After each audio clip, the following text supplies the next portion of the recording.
Welcome to the 21st episode of Death Row Executions. On my last You Choose segment, you guys had the opportunity to vote on who would be the next feature.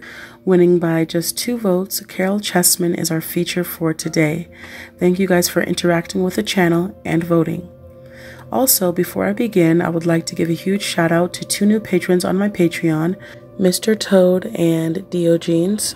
Thank you guys so much for believing in the channel and for all of your support. If you would like to know more about Patreon, feel free to ask me in the comments below. Caryl Whittier Chessman was born on May 27, 1921 in St. Joseph, Michigan. As an infant, his parents moved from Michigan to Southern California. He grew up in a well-to-do religious family and did not get into any type of trouble until his teenage years. He was a sickly boy who eventually contracted encephalitis, which was swelling of the brain, and experienced seizures and hallucinations. There were other symptoms, and Caryl later said that he believed that caused his personality to drastically change. After he recovered from encephalitis, he began to act out. He grew up during the Depression and turned to a life of crime. It started with stealing food to survive and gradually turned into more serious crimes. During this time, his father was not able to find work and had attempted to commit suicide on 2 occasions. His mother was also unable to work because of a car accident that left her paralyzed. In 1937, at the age of 16, Caryl attempted to steal a vehicle and was caught for the first time. For this first offense, he was sent to a reform school called Preston School of Industry. He was released the following year in April 1938. Just 2 months after his release, he was sent to the same reform school for 1 more year because he got caught stealing another vehicle. Upon this release, he continued his life of crime and eventually got caught again the following year in October 1939 for stealing yet another car. Because of his age, he was not sent to a reform school this time and instead was sent to the Los Angeles Country Road Camp. He was a prisoner that performed labor that benefited the state of California, and his main duty was to work on developing highways, and prisoners in this program were used in order for the state to save money. It was during this time in which he joined his gang called the Light Bandit crew. After being released from the road camp, it was not long after that he got arrested again due to gang-related activity. In March of 1941, he was sentenced to 16 years in prison for attempted murder, assault, and robbery. He was sent to San Quentin prison, but just 2 years after his arrest, he escaped. He spent a month on the run and was eventually recaptured and convicted for a separate robbery charge and got 5 years to life. This time, he was sent to Folsom State Prison and was released on parole just a few years later in December 1947, serving only the minimum time sentenced. After being released from prison in Northern California, Caryl made his way back down to Los Angeles County in Glendale, where he grew up. Just a month after being paroled, starting in January of 1948, a string of crimes were reported, and either the same description of the assailant was given or the vehicle that was involved in the crime was given. If you are not familiar with Los Angeles County, here is a map. On January 3rd, it was reported that 2 men robbed a haberdashery in Pasadena and used a .45 caliber pistol for the attack. A little over a week later, a gray Ford coupe was stolen from the same city. A couple of days after the theft of the Ford coupe, there was a description of a man driving a gray Ford coupe wielding a .45 caliber pistol in Malibu Beach to rob a couple. On that same day, the same description was given after another robbery near the Rose Bowl. Despite the distance in these crimes, police believed that the suspect was the same for all of these crimes and went to the media dubbing the unknown suspect as the Light Bandit. The reason for this nickname was because Caryl was posing as a policeman and had a red spotlight with him. He would prey on couples and go to areas that had similar parking to this. This is a long road in Malibu, and as you can see, only 1 lane in each direction and a small lane to park off the road. The parking is bad, and it is easy to sneak up on a couple that are to themselves and oblivious to what is going on outside of their cars. He would go to what police described as lovers' lanes. On January 19th, another couple was robbed at gunpoint using the same red light to catch the couple off guard. This time, instead of only robbing them, he forced the female in the couple, Regina Johnson, to perform oral on him, and he threatened to kill her boyfriend if she did not perform. This attack happened in the city of Pasadena. Just 3 days later, on January 22nd, Caryl made his way to the opposite side of the county again in Calabasas, Malibu area on the popular Mulholland Drive and pulled a teenage couple over that had just gone to church and were on their way home. Caryl got out of his car and made his way to the passenger side where 17-year-old Mary Alice Mesa was sitting. He opened her door, dragged her to his car, and forced her inside. As soon as Mary's boyfriend realized what was going on, he drove off in an attempt to escape. Caryl then got into his car and chased him in an attempt to run him off the road. If anyone has ever been on this popular road, you know that it is a very dangerous one-way road that has little to no railing that would protect any car from falling off of the cliff. Mary's boyfriend was thankfully able to get away from Caryl's attempts to kill him and went to police. Caryl gave up the chase and ended up driving Mary to a secluded area where he forced her to perform oral and to have anal. If she did not comply, he threatened to have her boyfriend killed. The very next day, Caryl went to Redondo Beach and robbed a clothing store.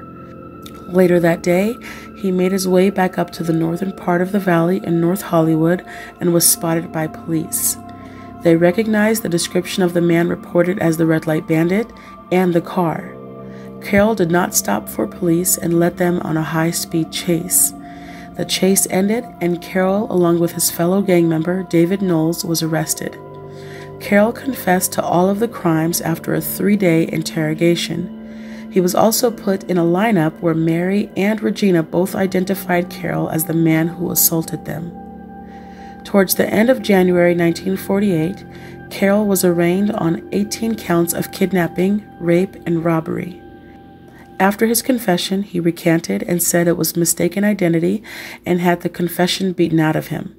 He refused a plea deal and dismissed his lawyers, thinking he would do better representing himself in court, and was quoted saying, "My soul is not for sale." He said he knew the real suspect, but could not give up the name. What Caryl was not prepared for was California's version of the Lindbergh Law. The Lindbergh Law is where the FBI and U.S. Marshals can step in if a kidnapper has taken their victim across state lines.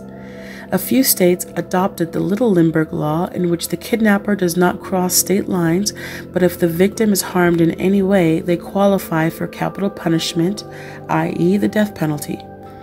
Caryl's trial began in May, and he was convicted on 17 of the 18 counts and ultimately sentenced to death by method of the gas chamber. He was sent to San Quentin prison in 1948 and spent the next 12 years on death row. While on death row, he wrote 4 books titled Cell 2455 Death Row, which was his actual cell number, Trial by Ordeal, The Face of Justice, and The Kid Was a Killer. All became bestsellers as well. The Kid Was a Killer was actually taken by the prisoner's warden, Harley Oteets, and he said the book was considered prison labor and published the book himself. Caryl's case became very popular in the media, and he actually had a lot of support.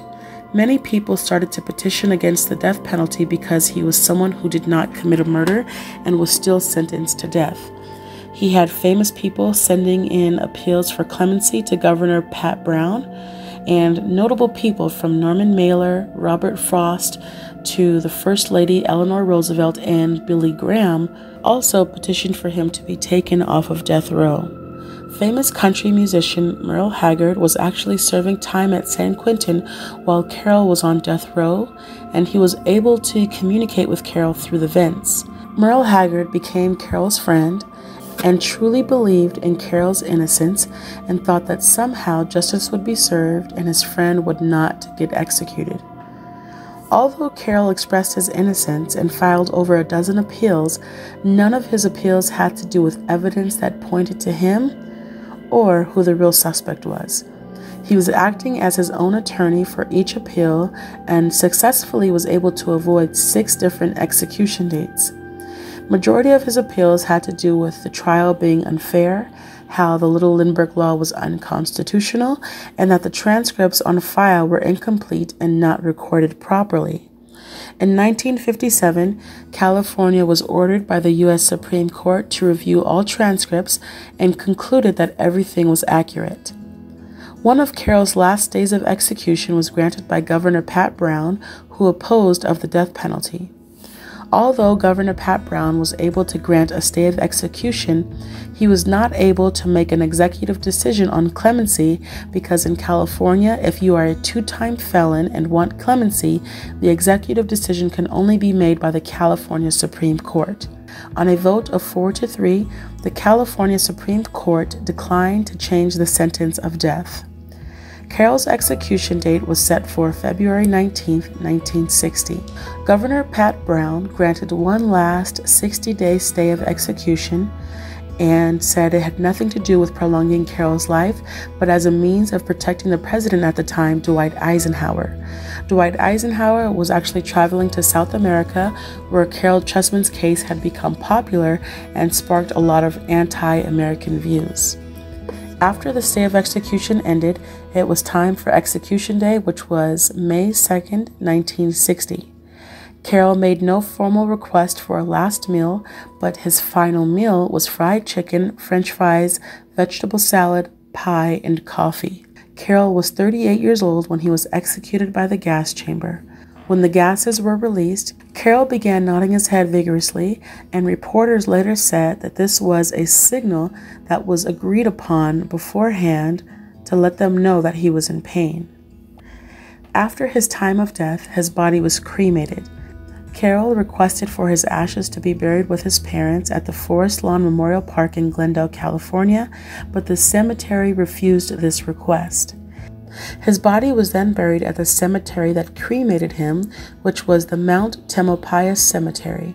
14 years later, Chessman's old attorney by the name of Rosalie Asher had his ashes dug up, and she scattered them off the coast of Santa Cruz Island. Thank you guys for watching, and now for discussion and question time. Caryl Chessman was the last person in the U.S. executed for a non-lethal kidnapping. Do you agree that if a person physically harms the victim they kidnap, they should face the death penalty, or do you feel that they should spend their time in prison and take the death penalty completely off the table? Question number 2. Caryl was a felon and a parolee at the time of the kidnapping. Should previous crimes be taken into account during sentencing, or should they only focus on one crime? I do know the law, but I am just asking about your thoughts and opinions. Question number 3.